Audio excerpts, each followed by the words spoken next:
Welcome to the deep dive. We dig into the research so you don't have to. That's the goal.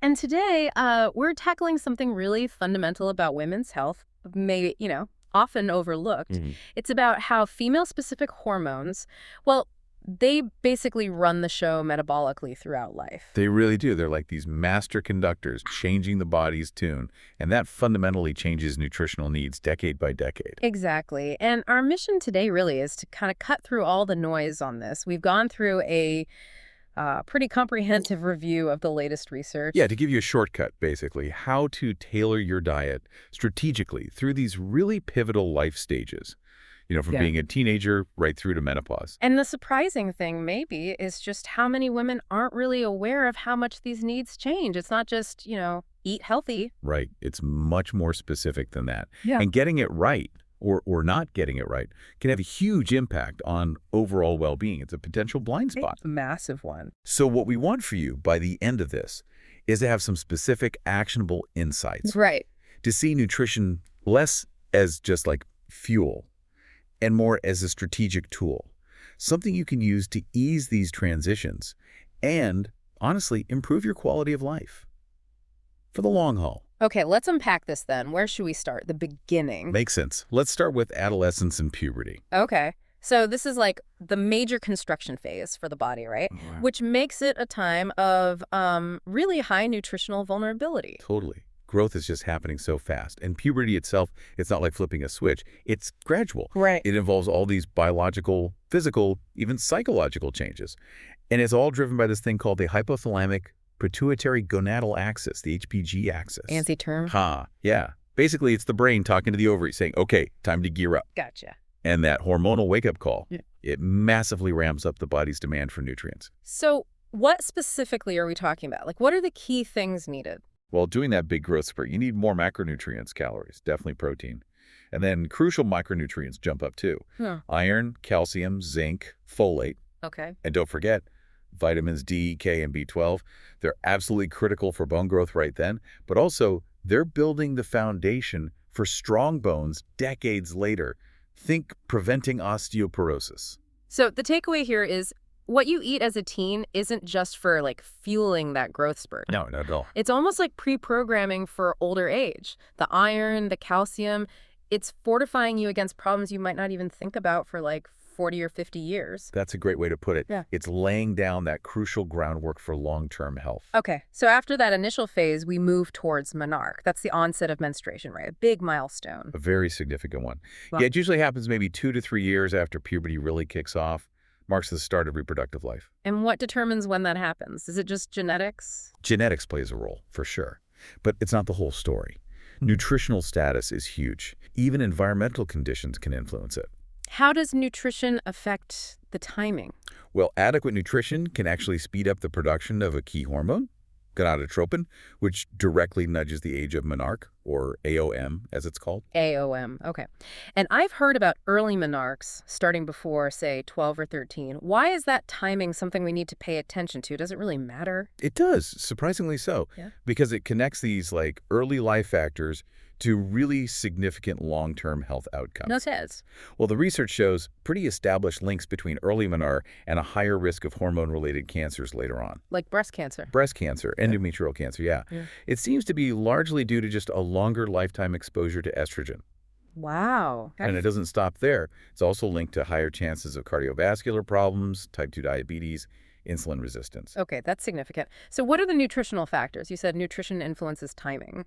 Yeah? What pushes it earlier? Right, this is where it gets really interesting. Diets high in animal proteins seem to play a role. Also, just overall caloric overconsumption leading to more body fat. Which makes sense hormonally. Yeah, more body fat means more leptin, which signals readiness.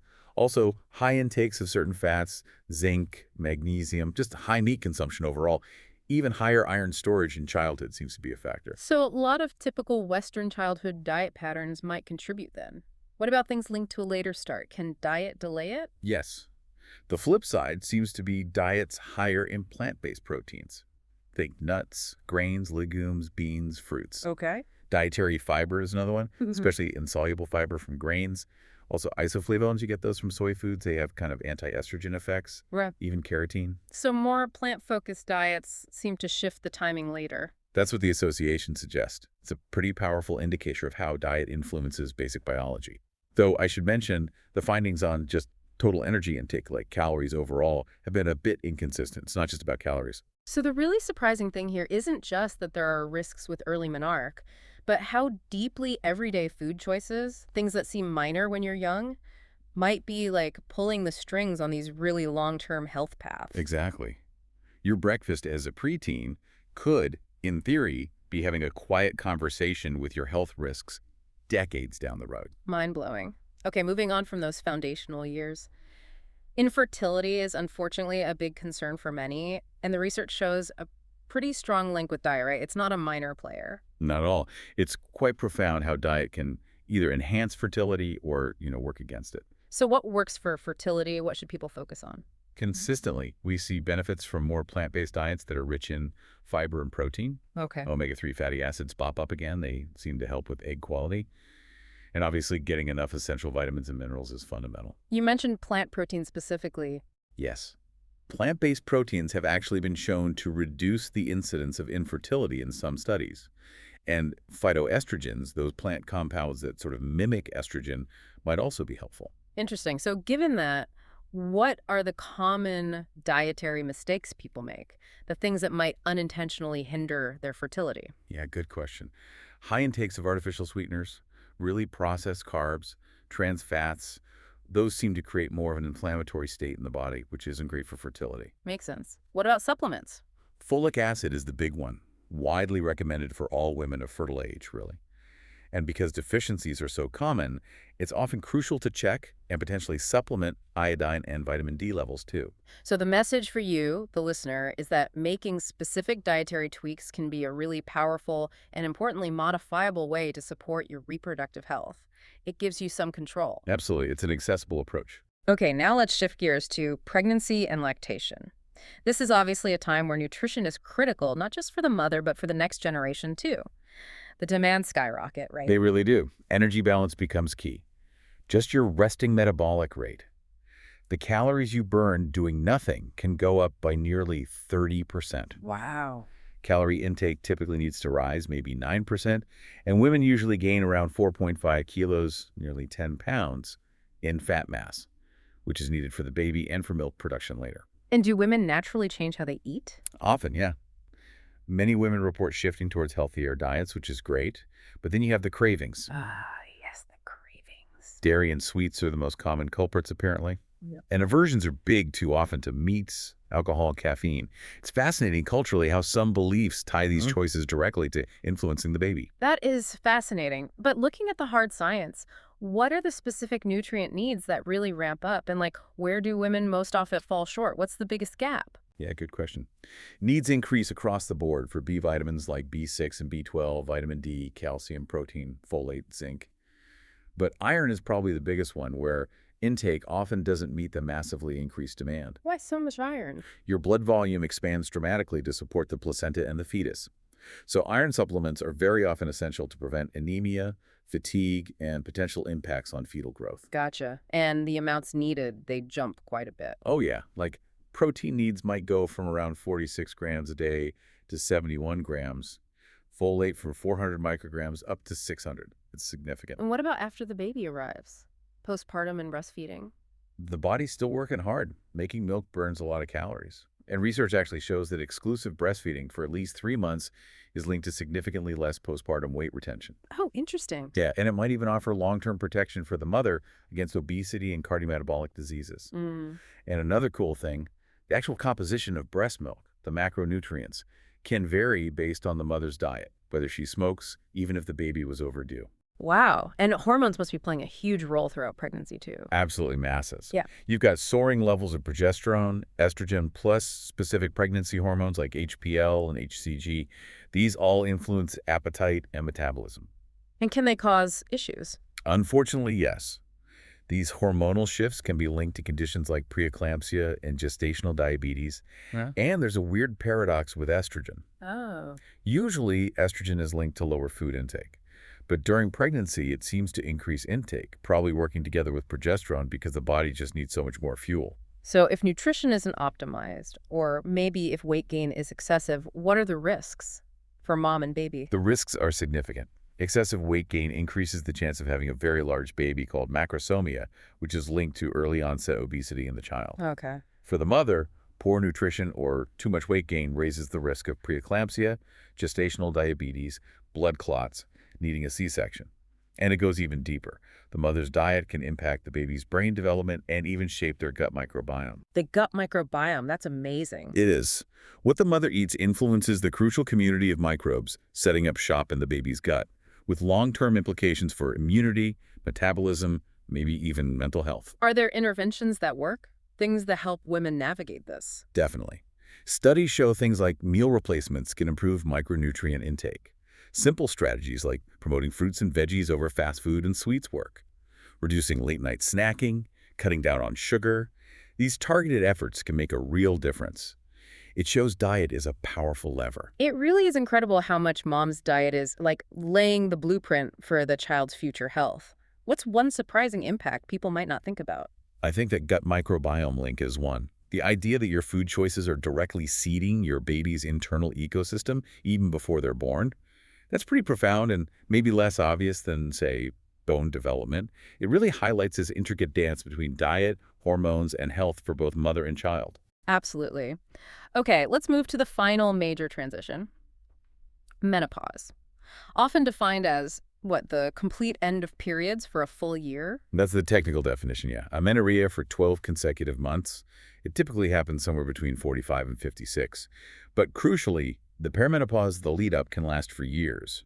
And that's when symptoms often start. Right, it's not just an overnight thing. Can you break down those stages? Sure. Think of it in three parts. First, perimenopause. Ovarian function starts declining. Periods get irregular. Symptoms like hot flashes might begin. Then menopause itself.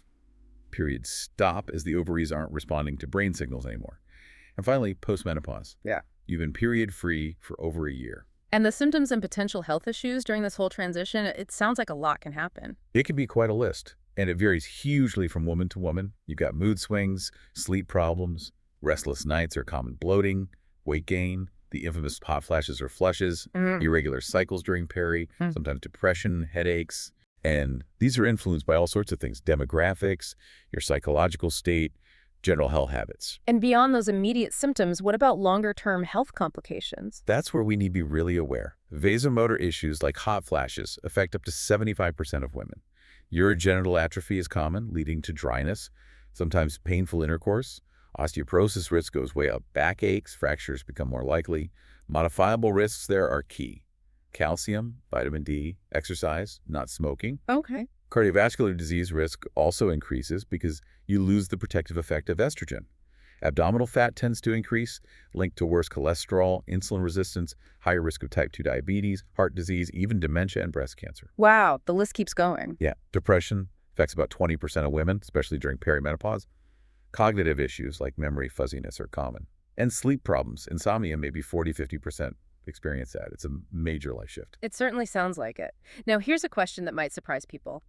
Can your diet actually influence when menopause starts?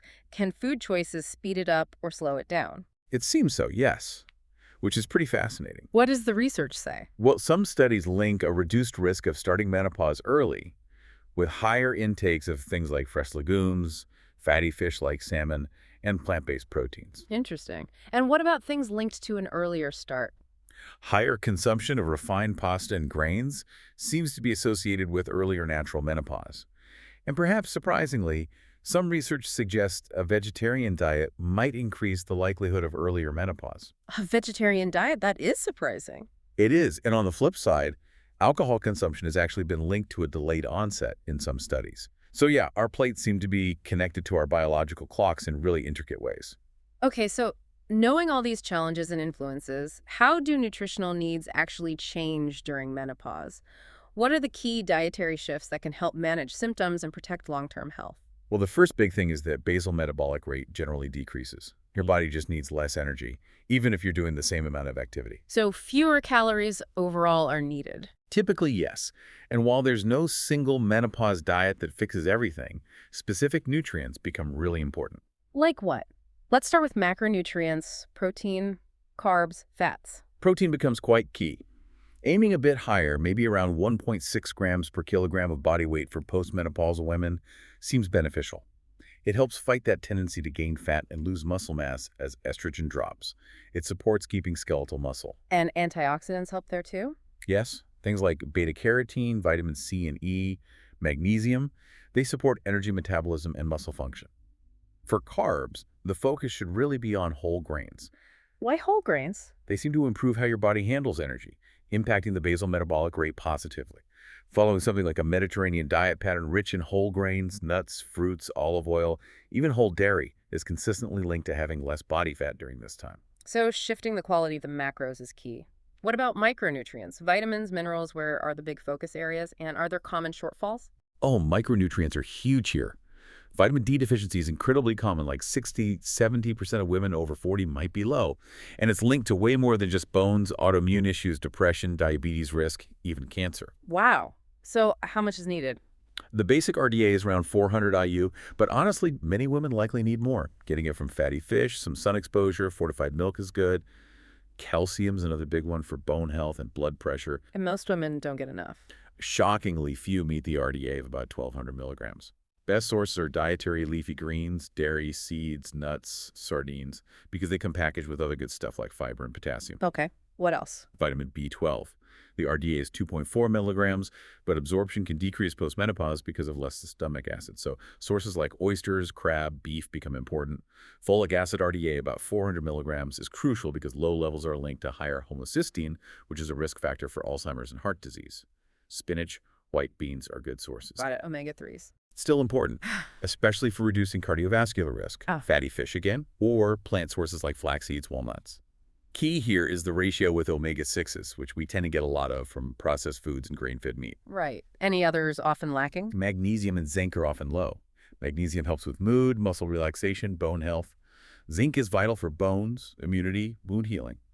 Think brown rice, spinach, nuts, oysters. Okay, loads of important ones. What about iron? We talked about needing more in pregnancy. Ah, yes. This is critical and often misunderstood. Post-menopause, your daily iron need drops significantly. It goes from about 18 milligrams down to around 8 milligrams per day. So you need less iron. Much less. And taking iron supplements is generally not recommended unless you have a diagnosed deficiency.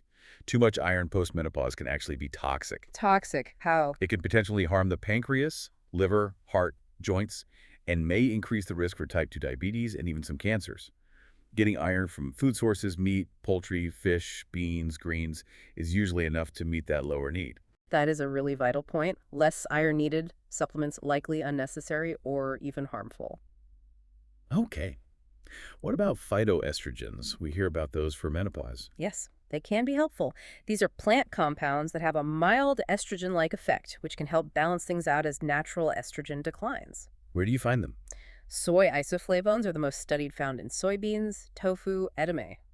They've shown benefits for bone health, easing symptoms like hot flashes, maybe even reducing risks for certain cancers and obesity. Other sources include flax seeds, lignans, beans, and sprouts. So incorporating those could be a useful strategy. Are there specific dietary tips for common symptoms, like what helps with hot flashes? For hot flashes, some find relief with citrus fruits, ensuring good intake of magnesium, potassium, vitamin C, maybe red clover, B12, and vitamin E. Calcium is always important too. What about other issues like loss of taste or constipation? If taste or smell changes, using stronger flavors like vinegars, hot sauce, herbs, spices can help make food more appealing. For constipation, the classic advice holds true. More fiber, plenty of water. And for osteoporosis prevention, beyond calcium and D. It's a package deal.